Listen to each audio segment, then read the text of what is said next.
meeting like one of the All sports, all plays. All sports, all plays. All sports, all plays. 365, we making up plays. You talking the game, get you to the days. We're high in the court, the dime in the lane. Variety topics, living the same. All presentation, sports information. In the airways, taking the nation. All sport, all plays, they working your faces. Grace at the field, so tie the laces. All sports, all plays.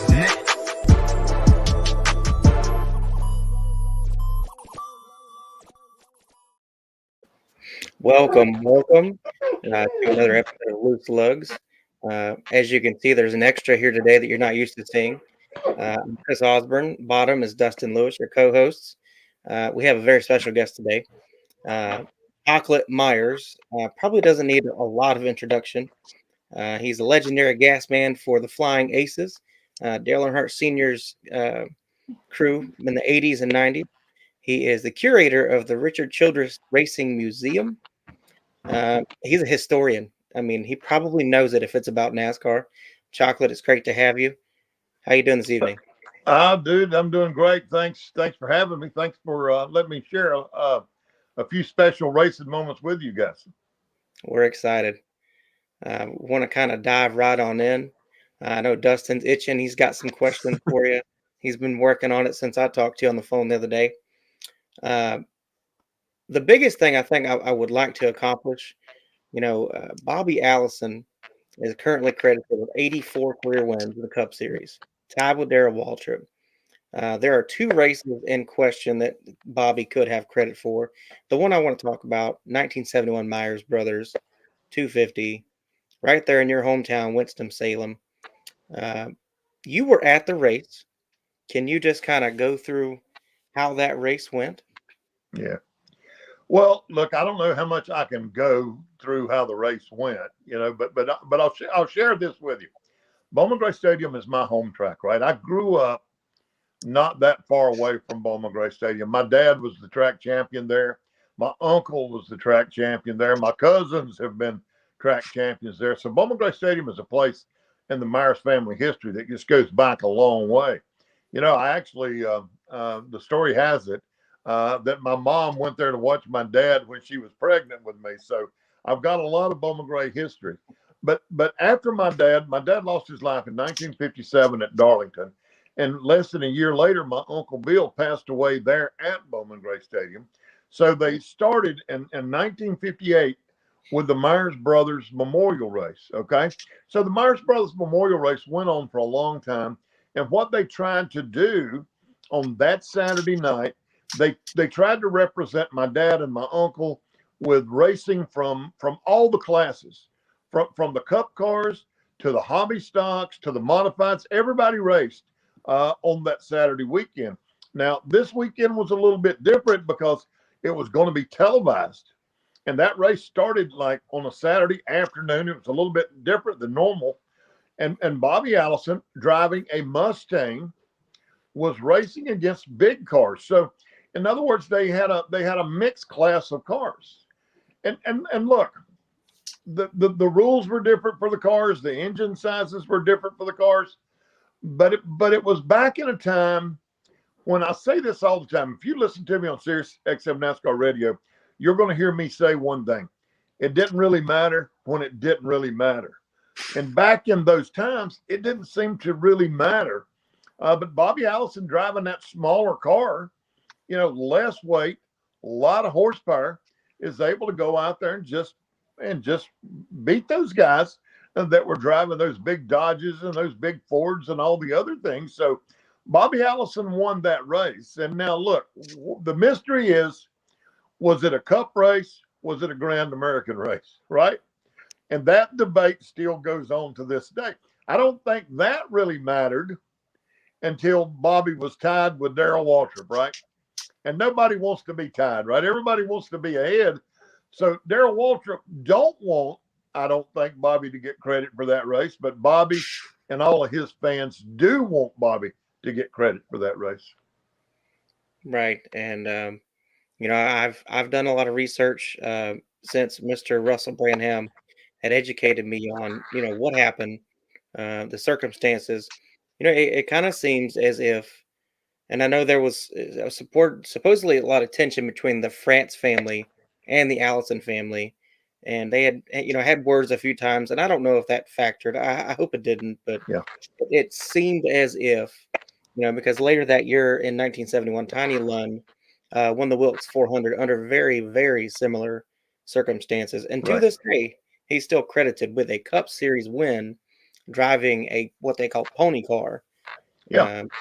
So if the precedent was set, either Tiny shouldn't have had the win, and I don't want that to be the case, or Bobby should have the win, and one or the other should have happened. Well, I agree with you unless, and here's the thing that we don't know.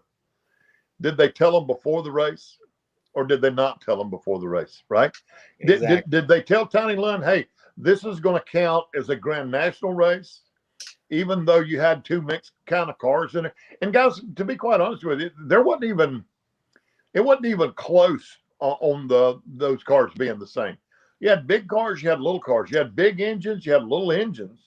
But look, it's really no different than I think what we saw this weekend. If you watch Rolex this weekend, the Rolex 24, you had 4 different classes out there all racing together. Now I want to go back a little bit and tell you something else to think about. Back in my dad's day, right? Back in my dad's day, when you ran and you saw the races from back then, they had the old coupes and the old coaches. And we call those cars, most of the people call them modifieds. Well, Right. they weren't really modifieds, even though some of them were, some of them were not. They were modified sportsmen. And you ran those cars together too. A lot of racetracks would run modifieds and sportsmen together. At the end of the night, you may have finished third overall, but you were the first sportsman, right?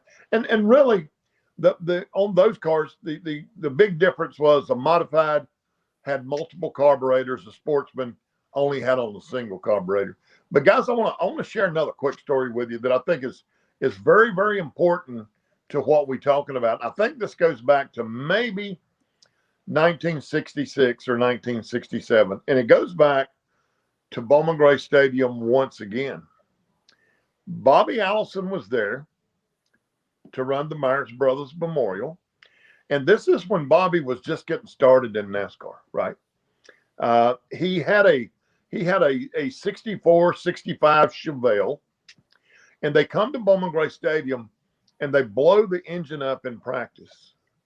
They left Bowman Gray Stadium on a Saturday afternoon and went to the local Chevrolet dealership, which is Modern Chevrolet in Winston-Salem, bought a brand new engine, brought it back to Bowman Gray Stadium, put it in the car, and went out and led a lot of that race that night because everybody there had the big engine, had the 427s. He comes in there with a 327, a smaller engine, didn't have anywhere near the amount of weight that they had, and just wore them out. Now, later on in the race, he got in a kind of an argument, well, maybe a fight with Curtis Turner, and maybe they were running back and forth across the grass, running into each other. Neither one of them finished the race, but that was, once again, Bobby Allison knew going to a quarter-mile racetrack and going in there with a lighter weight car, going in there with a smaller engine that would just wind up quicker, that he had a good chance. So I think that he had a good chance then and proved he had a good chance. And I think going back with that Mustang racing those Grand National cars, I think he knew he had a good shot to win that race. I mean, that's a really good point. That's not something I was aware of. That's new to me. So I'm gonna definitely take that and do my research on that one as well. I guess my big thing is I want whoever. I mean, Bobby clearly won the race. That wasn't the question. Yeah. It's just Yeah, my mother gave him the trophy. right? That is awesome.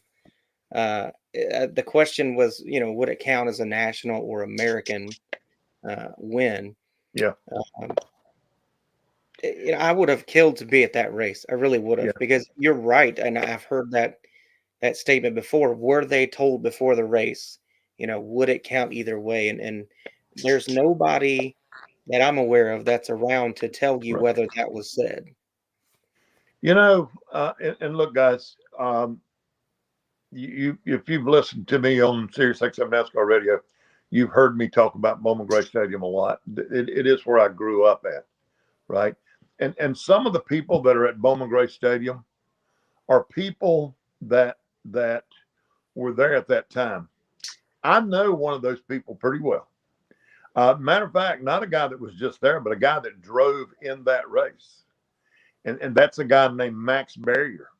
Because what would happen back in those days, those guys would come to your local short track that you ran somewhere on Friday and Saturday night. And one of those cup guys would probably let one of the better local drivers drive his car. I don't remember who Max Barrier was driving for in that race, but Max Barrier was in that race, and he lives pretty close to where we're at there in Welcome, North Carolina, pretty close to Richard Childress Racing. And I'll try to ask Max Barrier next time I see him, because, by the way, Max Barrier was also one of my heroes as well when I was growing up at Bowman Gray Stadium. Man, that would be awesome to hear. Please do let me know. Yeah, we'll try Dustin, to find out. I feel like you've been patiently waiting. Please give it a go. What you got now, guys? I want to help everybody out a little bit, because we got to go back in NASCAR history a little bit, and I want to share this with you, because remember, NASCAR started after World War II, and things got going pretty good. The economy started to pick up. A lot of people had a car, right? Or at least they were starting to get cars. In the mid-50s, all of a sudden, the convertible's popular. We raced convertibles for about 5 years in NASCAR, right? And that was great racing as well. Well, the convertible kind of died off a little bit. In other words, the popularity wasn't there. The next thing that came along in the mid-60s was that pony car, that Mustang, the Camaro, the Javelin, the Firebird. You know, and so we started racing those pony cars.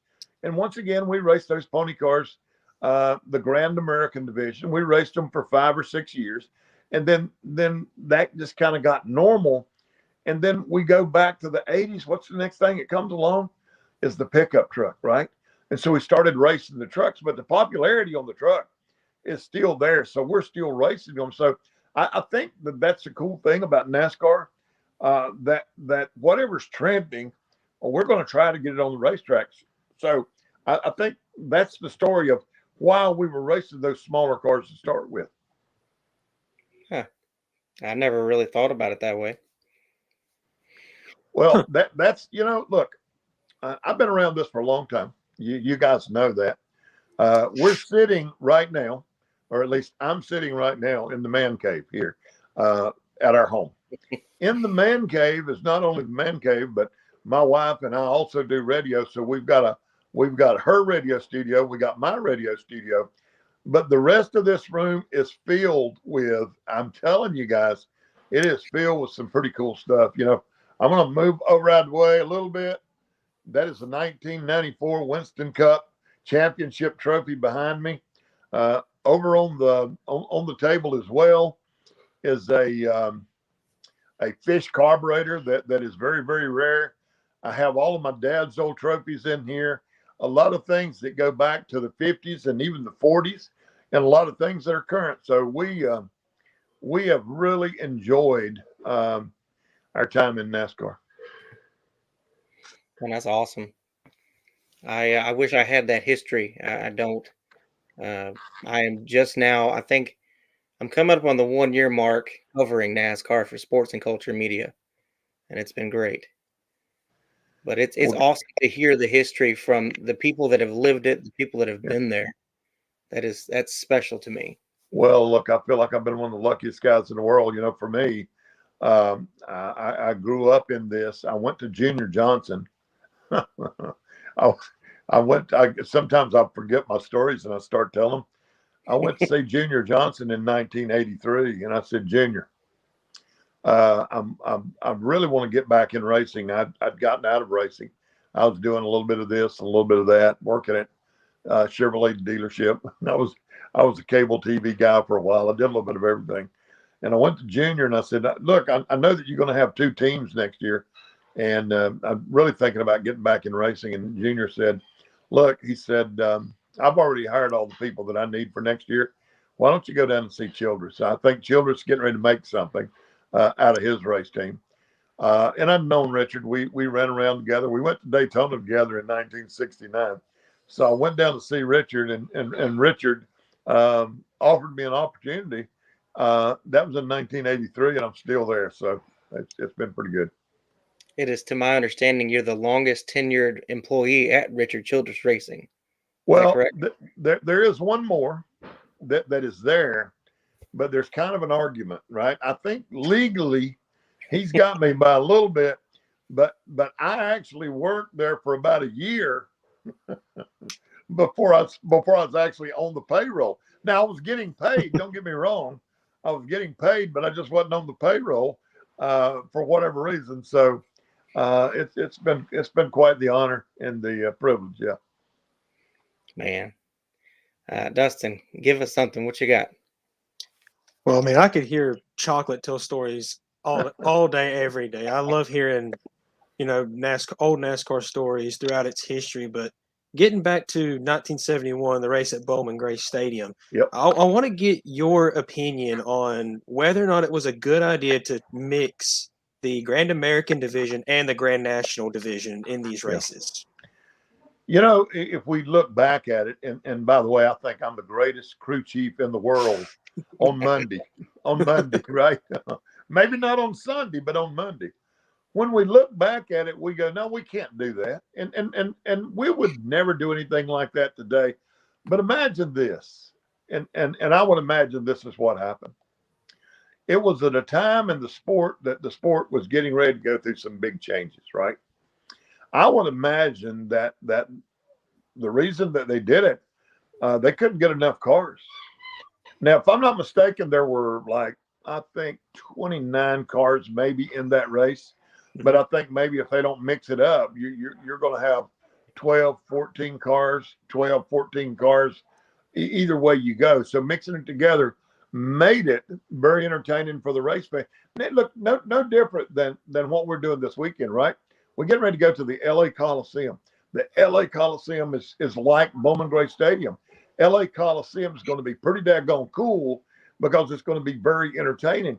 And I think that's exactly what NASCAR was doing then, trying to make it very entertaining. Yeah, I had done a little bit of research, knowing that you were coming on. This is what we're going to be talking about. Going into 71, there was a big sponsorship dilemma with a lot of the manufacturers, and they weren't giving out as much back then. So there was a big car shortage. Right. And that was one of the solutions NASCAR had come up with to kind of hybridize the racing of mixing in these Grand American cars and these Grand National cars. I think it was for 7 races in 71. Am I right in saying that? Yeah, I don't remember that. I'm not doubting your word for it. You've taken time to do some research, and I don't remember all that, but I'm not doubting your word at all. This is one question that I've wanted to. This is not the first question that popped into my mind. NASCAR had handed out when Allison crossed the line, they crowned him as the winner, and for a few days it was official that he was the winner of the race, no doubt about it. And then a few days later, they said that because he was not in a legal Cup car, they stripped the win from him. Do you think there's any reason why that? Is that a legitimate reason, especially with it being a few days afterwards? I don't know if they ever stripped the win from him, but they just said it didn't count as a Cup win, right? Or did they strip the win? I don't remember that. I believe I read somewhere they did strip him at first because Richard Petty went to the sanctioning body that was at the race and tested the win. But they gave it back to Bobby, I think a week later, I believe is what I read. Yeah. But I do think that you guys know a whole lot more about this than I do, and I was there, right? Because now you've been able to go back and do the research and ask the questions. For me, being there, I just, and guys, by the way, today we've got all of these tools out there, social media, the computer. We can look this stuff up. We can find out stuff that back then it would have taken days and weeks and months to get that. Look, we used to leave the racetrack, and if you didn't find out where you finished when you left the racetrack, it might be next week when you got to the racetrack that you got the official rundown, right? So things didn't quite move as fast back then. I know you guys find that hard to believe, but it was way different. That is crazy. It's a crazy thought. Yeah. Let's see, Dustin, you got another question real quick? Yeah, this is one that I really wanted to ask, is because we know that Tiny Lund had 2 wins in these combined races. And at first, they were not labeled as Grand National Division wins. Right. But they went through an entire appeal process, and eventually they got it reversed. Well, that's 2 wins, given to Tiny, but they're not giving the Allison the official win, I guess is what I'm trying to say. Yeah. Do you think there's, like, granted, I don't think there'd be any animosity between NASCAR and Bobby Allison, but why do you think they won't do it? Yeah. Well, I'll tell you, I don't know if I could say that or not. Now, look, Bobby was kind of, he was I think the best way to put it, he was the captain of his own ship back then, man. He did things a little bit different. He ruffled some feathers. I think at one time he was not the favorite guy at the racetrack as far as that goes. But look, guys, I tell everybody that I've been doing this all of my life, and I've never known them to absolutely do anything because they don't like anybody, right? I've never known them to penalize somebody or take anything away. If they did it, they had a reason for it. And once again, when it comes to that race, it depends once again who you're talking to. If you're on Bobby's side, right, they robbed him, right? If you're on the other side, you think that because he was not driving a cup car, shouldn't have had a cup win. I just think that we may never settle this, guys. I hate to tell you that this may be one of them that we never solve, or it stands exactly the way it is. I'm afraid you're right. I'm pretty sure this is something that will go down, long after Bobby Allison has been with us. Yeah. As being a Grand American win, not a Grand National win. I want to ask you something not Bobby Allison related. Sure. That summer race, 2001 at Daytona. Now, I'll tell you at a time, I have cried twice at a NASCAR race. Yeah. Daytona 500, 2001. That hurt me. And then that summer race where Dale Jr. won it. When you ran up and embraced him and congratulated him. Yeah. What was going through your mind? Were you just happy for Junior, or was this about the Earnhardt legacy? So, and that's a really good question. And I'm going to share a couple things with you here. Dale Jr.'s first win at Texas, right? I watched this kid grow up in the garage area, right? And I'm an emotional person. And remember, the gas man's job is to make sure that the car's full of gas and it's got enough gas to make it to the end of the race. At Texas, we'd already made our last gas stop. So we're trying to get ready to get out of there, right? You had 2 races, the race on the racetrack and the race to get home. So I'm already got my gas cart loaded up and I'm headed back to the truck and I'm watching the race, right? And I see Junior's going to win. And I run down to the end of pit road. This is in Texas. And I'm the first guy that's standing there. When he come off of the racetrack after he won that first race, I was the first guy standing there. And Rusty Wallace had already got out of his car. Rusty was right behind me, but I was the first guy there. Now, the reason I tell you that is watching that race in 2001, that summer July race, watching Dale Jr. and watch him get ready to win that race, it was the same way. I'd already got my deal done. We were full of fuel. We weren't going to stop anymore. I didn't have to worry about a pit stop. So I start getting ready. I start carrying stuff to the truck. And once again, I'm watching that race and I see Junior win it. Now, the one thing that a lot of people have always asked me, what did you show him? You went out there and you did something. And what I did, I unzipped my gas suit and I opened it up and I had a big 3 on my T-shirt, and I showed him that, and then I hugged him or high-fived, and then I turned around and left because all of his team was there. They were coming there. Yeah, I was the first one there, and I got to do that to let him know what I thought about it. But then I got out of there and let those guys celebrate with him because they're the ones that had a lot to do with it. I was just an emotional guy that had that emotional connection. I mean, it was a special time for NASCAR Oh yeah, all around. And Dustin and I, we've talked a lot that we would like to do, a Dale Earnhardt Incorporated show, just kind of highlight the ups, the downs. It is almost impossible to get a hold of Dale Earnhardt Jr. I will probably yeah, never speak to him. I would love to, but I would really like to get, his view of that because it seemed as if, they were on top of their world. 2003, 2004. I mean, they were coming right. hard, and I was just watching what Dale Sr. put into motion, and not everything's meant to be. He had a good Right. career either way. He's in the Hall of Fame. Um, but just going back and watching everybody put him in his dad's shadow, and Dale Jr. himself, I'm Yeah, sure, has said that's not where I wanted to be. I wanted to yeah. be in my own shadow. But Yep. Well, Dustin, we've got a dog now that's made it to this room that's with a what squeak toy in his mouth. So I'm sorry about that, guys. you're good. I got 2 Dobermans sitting right outside the door waiting for me. Um, Basically, when I look back at your career, I mean, most people they only see Chocolate Myers, that legendary gas man from the Flying Aces.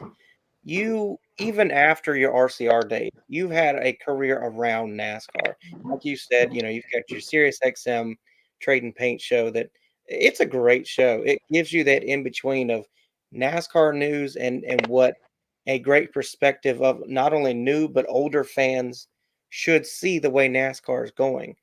And I probably catch it once a week at best.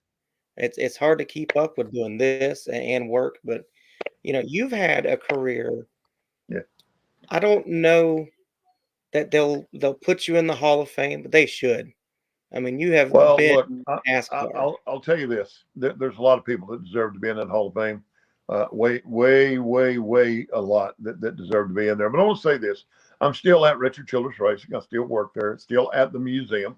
I'll be up there Wednesday, and I'd still do Sirius XM NASCAR radio. But I enjoy it. I love every minute of it. I love the racing. I'm the guy. The only thing that I do, I get in a little bit of trouble every once in a while because I try to tell the truth, right? And when I hear people that try to tell me that, and look, everybody's got their own beliefs, and I loved it back then, right? I loved it. I did, and we did a lot of cool things. But the racing today, what we're seeing today, is as good a racing that's ever been, guys. When you got 15, 20, 25 cars finishing on the lead lap, when you got all the cars finishing the race, when you got the things we got going on today, it is good racing, and I absolutely enjoy it. But I appreciate you guys having me on here. You got any more questions? No, not really. You kind of answered a lot of it, or a few questions when we were building up to the questions. But I think you've answered everything that I had questions about, really. Well, I'm sorry that I couldn't help you on getting Bobby that win. Because this is a debate. By the way, I've talked to Bobby about it. My wife and I both have. He certainly would like to have it, but I don't know what we can do about it. I don't know. And once again, I'm just telling you, that was a race that had big cars and little cars in it. I don't know how you go one way or the other. So difficult decision for somebody to make. I don't want to be that one to make the decision. That's for sure. That's right. Ain't that the truth? Ain't that the truth? Yep. Well, But Mr. guys, Chocolate, we have thoroughly I'd love enjoyed to be this. back on with you sometime. Well, I can assure you, we would love to have you back on and just I'll keep in touch talk with you, sports. and when we have another, Go ahead, Chris. yeah, definitely. So I'll keep in touch with you, and we have something else come up that's going to be your backyard. I will definitely get you in here. Thank you, guys. Good to see you. Take care, everybody. All You right. too. Take care, Chocolate. Wow. Well, that It was was great. insightful. That's Mr. NASCAR history to me. I mean, he's been there, done that with RCR. I mean, since almost the beginning of the Dale Earnhardt era, and like I said, he's probably spot on the longest tenured RCR employee. Just to think, I mean, he still works at the museum. He's the curator of their museum. I can't wait to go there. I'm going. I would I'm gonna stop. love to go to that museum. Meet me there. Matter of fact, I'll pick you up on the way through Georgia. We'll go. That sounds like a plan. Field trip. Field trip. Field trip to the museum. So we got the Clash coming up. We're 6 days away. This track, it's Bowman Gray all over again. It's almost the exact same configuration. I'm excited. We're going to see heat races on Saturday. We're going to see some tough racing Sunday. I read an article on Sports and Culture Media right now about the format. So they're going to have these heat races. The top 4 from each heat race will advance to the main event, and then they'll have a last chance battle. Well, that's not what they call it. Last chance. Anyway, it's a race of the guys that didn't finish top 4, and the top 3 from those 2 races will get in, and then they'll have one spot available. There you go. They'll have one spot available. Good to see you, Mr. Tony. It's been a long time. For whoever finished, the highest in the points in 2021 that has not qualified for the race. It's going to be exciting, and it's going to be a 150 lap shootout at the end. One thing that I think is interesting is you talk about Bowman Gray Stadium. Most of the races back then, 25% of the field on average would be out of the race in the early laps. I mean, we're talking the first 5 minutes of the race, you would have attrition like crazy. And you're thinking about, valve springs, you're thinking about brakes because you're on the gas for maybe 2 seconds. And then you're literally on the brake for about 8 seconds through the corners and back up. So 2 to 4 seconds of gas. It's going to be something on these suspensions. What are you thinking? I mean, my thought is just the same as you. I mean, I was watching, I think it was Dale Jr. He tested the next gen car at Bowman Gray. And he said you were in the throttle for a little bit, then you were on the brake for a lot, and then you were back on the gas a little bit. But even he said that with how these cars, I think he said the suspension's a lot stiffer, so you have to be really gentle on the throttle. Otherwise, that car is going to try and kick sideways. I think it's going to come down to how that suspension's set up, to be real honest, how the tires are aligned, all that. It's going to be who can get on the throttle, stay on the throttle the longest, brake as late as they can going into the corner. I mean, I think we're going to see a lot of beating and banging as well, a lot of it. I don't even think this is going to be a battle for the bottom. This, to me, I think the car setup, I think the racing style is going to be a lot like Martinsville. These guys, I've done iRacing in Martinsville. I think when you look at these cars coming off the turn, you're thinking, well, you get 3/4 through and you can nail the gas, and that's far from true. These guys, I don't know if they even get full throttle at Martinsville, but for a second. And you don't get even 75% in that throttle till your car is completely straight on the straightaway. If you try and get in the gas hard anywhere in that turn, you're going to lose it. Oh, yeah. And Luce is fast. Luce is always fast. And I think you're going to see some guys getting really loose. New car, no pit road. I think that's something that people aren't thinking about. There's no pit road here. If they have to work on the car, they take the tunnel and it's in the parking lot. They're going to have some space in the middle of the track, and that's for pit boxes and NASCAR officials, media. To my knowledge, I don't think there's going to be any cars inside in the middle of the racetrack, kind of like we're used to seeing where the garages are at some of these tracks. Hmm. It's going to be awesome. I am pretty pumped. And I think this is just kind of a stepping stone for NASCAR. They're going to see what happens here, how it works out. This might be the beginning of the different clashes that we see. G-Dog makes a good point. It's a great test of driver's skill with this new car. Absolutely. As have they even tested at a short track yet? I know they've done Charlotte and Daytona. I They don't know did if they've Phoenix last week. Phoenix. Yeah. I mean, that's kind of a short track, but not really a short track. To my knowledge, nothing at Bristol or Richmond or Martinsville. Nothing of the short track variety. I mean, this is short. Yeah, I believe this very. is quarter mile Yeah. track. If I'm not mistaken. It's right around the same length as Bowman Gray, that quarter mile size. Yeah. There's and you put 26 cars on the track. I think it's 26 is the last number. 16, 3, 3, 23 maybe. I might have to look into that. But Yeah. you put that many cars on this little track, it's going to be hectic because you're going from green flag, and if you're the last car to start the race, you probably have no more than 10 laps, and you've got the leader on your back bumper. Hmm. I mean, it's just so small. I can't imagine doing this in the old days when it was single file. I mean, single file, you would be wrapped around the racetrack. Yeah, You there would would be no room. Yeah, you'd start the race, and the leader would have probably 3 or 4 cars right in front of them going Yep. into the turn. Goodness. Well, that was a great interview. It was great to have Chocolate on. I'm going to take him up on that. I'm going to try and get him back here sometime. I would Maybe love to talk have to him on again. He's got a lot of stories. I'm sure he's got a ton of Dale Earnhardt Senior stories. You know, we do a show about Senior. He's going to be on for 2 hours. I know it. Talking about the race that's probably going to stick out is the 98 Daytona 500. The 97 too, because 97, I thought he had it. Everybody thought he had 97 Yeah. until that car took a tumble. But I don't know. Anything you want to add? I don't think so. I'm looking forward to this clash. I think that's really it. I think that's it.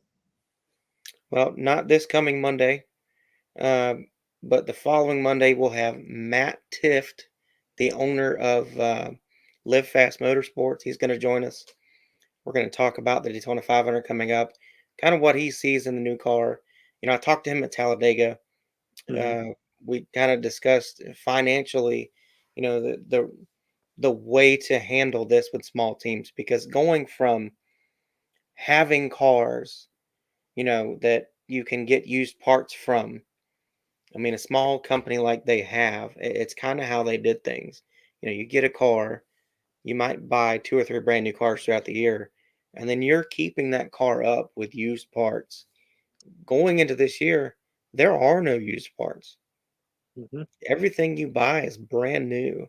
So, you know, we were talking at Talladega financially, you know, where would they be buying, I'm guessing, 3 or 4 cars? I'm assuming that's kind of what everyone had to buy to kind of get through the first month of racing. And you know, hopefully we can dive into that and see how they're doing. They've got great sponsors. Um, I just hope that they get some good finishes this year. You know, this car is supposed to be the equalizer. It's supposed to get everybody on more of a level playing field.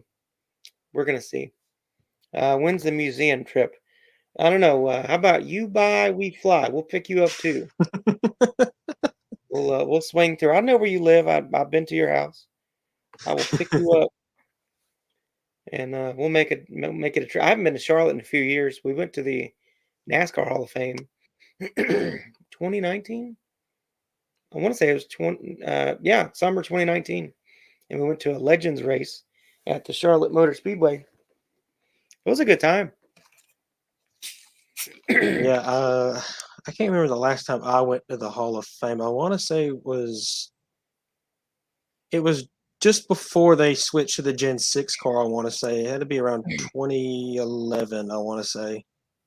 Yeah, because 2013 was the first year of Gen 6. Yeah, but I've been wanting to go back just to see if anything's changed because we went for a few years in a row, and don't get me wrong, the Hall of Fame is a beautiful place to go to. Tons of history, tons of stuff in there. But when you go make that a yearly thing, sometimes things just don't change that much year to year. So we kind of quit going. But I would love to go back just to see what changed and hop in that iRacing simulator they got. That was fun. When I went there, they were racing at Miami. Was the track they were doing? Just as much fun as the Hall of Fame was. The Buffalo Wild Wings attached to the building is NASCAR, like door to door. Oh yeah, There's hoods and memorabilia. Your menu is NASCAR themed. I mean, they NASCAR'd it up in Charlotte. oh They did a yeah, good job with that whole area. If you haven't been, it's basically, I don't want to say it's 2 blocks, but I know it's at least one full block of NASCAR Hall of Fame, NASCAR buildings. You got the Buffalo Wild Wings. I think the bank is also NASCAR themed. I think Bank of America's right there. Could be wrong on that, but I don't know it if it's was a fun. Bank America, but yeah, I would, like I said, I've been wanting to go back for a while now, but just never made it that way. But I would seriously love to go and visit that museum. That museum sounds like it'd be a cool thing to visit for I'm sure. definitely going to the Richard Childress Racing Museum. We got to pick a day when Mr. Chocolate's there, so he can Absolutely. give us the grand tour. Um, I don't know, man. I've got all these aspirations that the Clash is going to be special. Hopefully, I'm right.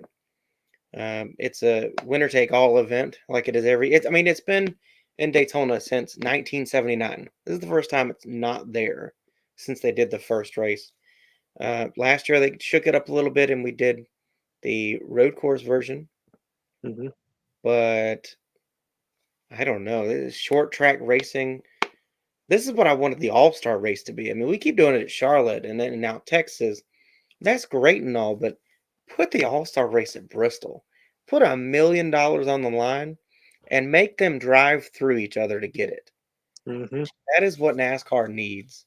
And I was a little disappointed they put it back at Texas. I mean, I love Texas Motor Speedway. It's good racing. You can race bottom, top, middle, but I think even if you're sticking with 1.5 miles, put it at Atlanta this year. I mean, they resurfaced and added progressive banking in Atlanta. That is Yeah. going to be a great race as well. Yeah. That's another race I'm looking forward to is Atlanta to see how these cars race Atlanta now that it's kind of been reshaped. It's got the progressive banking. It's got new pavement. I want to see what these cars can do on that new pavement. I wonder just wondering how fast they can really go on that new pavement, that new grip. When they repaved it, oh gosh, well, 2007 or 8, I'm probably off a few years. It seems like around that time frame. I honestly didn't see any difference in racing. So Really? hopefully, yeah, I don't remember it being any different. I could be wrong, but it seems like all the racing in Atlanta before that, you could run anywhere. And then the only difference was everybody was on the bottom. That Kevin Hmm. Harvick line really came to the front, and that's where the track's been since. Is that the painted white line? If you can get those left side tires on there, I mean, you can do well. I have not seen a big difference since, so I'm hoping. Hoping. Uh, I guess next Monday we'll do a kind of a preview of the season, and we'll do the Daytona 500 preview the following Monday with Matt Tift, and that'll set us up for a long season. We're going to try and hit a few races this year. We're going to really shoot for at least 4 if we can get them. Daytona 500 is going to be a good one. I would love to go back to Talladega, and I want to do Bristol. That is, to me, that's if you're going to do a race, That'll be Bristol. You can see everything from every seat in the house, period. Mm-hmm. So I'm excited about that. You got anything else for us? I think that's all. Well, then, been a good episode of Loose Lugs. Don't forget to like and follow ASAP Sports on their YouTube, their Twitter, Instagram, YouTube, all of it. So they have several shows. I mean, this is not by any means the only show ASAP has. They have great football shows. They have great basketball shows. They start in the mornings, every morning, and they kind of go all day. And they're on Tiki TV Live now. They have their own stuff on the Roku channel, Apple TV. I mean, they are really expanding, and I'm very happy to be a part of, their network. And we look forward to this being a great season for us as well. Absolutely. So, Dustin, if you got nothing else, man, this has been Loose Lugs, presented by the ASAP Sports Network, powered by Sports and Culture Media. You guys have a great night.